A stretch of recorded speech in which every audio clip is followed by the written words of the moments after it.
It can hit 140 degrees on the ramp. That's not the air temperature. That's the temperature of the ground that we're standing on, working 8, 10, 12 hours a day.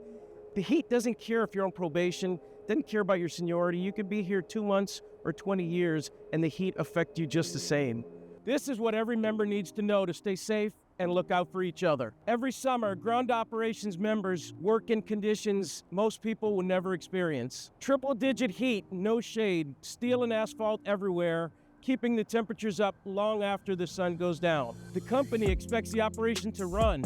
The union expects members to go home safely. Those two things only work together if every member knows what heat illness looks like and acts upon it. There's a difference between heat exhaustion and heat stroke, and every member needs to know the difference. Heat exhaustion looks like this: heavy sweating, weakness, dizzy, nausea, headaches, muscle cramps. The skin is cool and clammy even though your body is overheating. Heat stroke is the emergency. That's when the body stops being able to cool itself. Watch for confusion, hot and dry skin, no sweating at all. Look for a rapid pulse and a loss of consciousness. Heat exhaustion can turn into heat stroke fast. If a member sees the early signs, that's the time to act.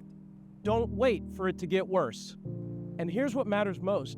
A member experiencing heat illness may not recognize it in themselves. Confusion is one of the big symptoms.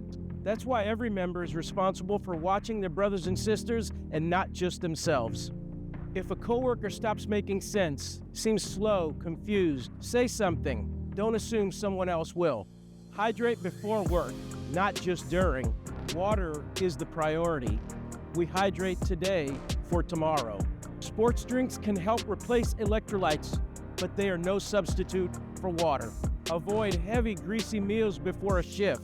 They make the body work harder to digest at a time when the body needs to focus on cooling itself down. Caffeine and energy drinks can work against hydration. Members should know that going in. Get in the shade when available. Use cooling towels, cooling skull caps, anything that helps. Take care of hydration and rest indoors, not just at the end of your shift. Getting inside in the cool air will help lower your body temperature. This is the part that members get wrong sometimes. It's okay to ask for help. Taking a break is not weakness, it's not falling behind, it's basic safety. When a member starts to feel the symptoms of heat illness, nauseous, cramps, you need to speak up, say something, go inside and cool off.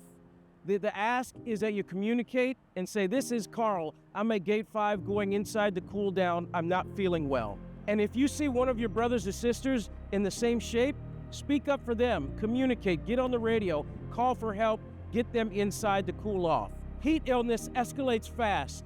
The time to act is immediately, not after somebody's already gone down. Extreme heat is part of the job in ground ops. Getting hurt by it doesn't have to be. We work in punishing conditions. That's not going to change. How we look out for each other can make the difference between a close call and a tragedy. Know the signs, take care of the body before, during, and after the shift, and speak up if something's wrong in yourself or in one of your union brothers and sisters. If extreme heat conditions are putting our members at risk and the company isn't responding, document the conditions. Let your rep know, let your safety rep know. The union is here to make sure all members go home safely.